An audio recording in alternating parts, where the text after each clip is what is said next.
Well, that didn't take long. I've built another circuit here where I have the exact same design.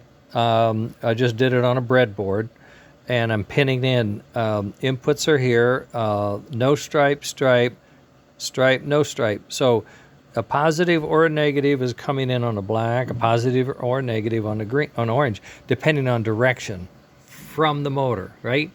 And then it gets filtered so that only positive comes out the red and negative comes out the yellow, because I have them crossed over, and energy only flows in one direction through a diode, either positive or negative, and it's either flowing at you or through you depending on what you are. And there it is.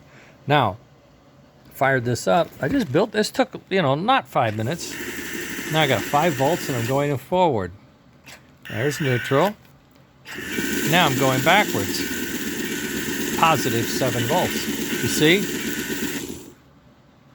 So neutral, forward, positive, neutral, backward, positive. So this one is working perfectly.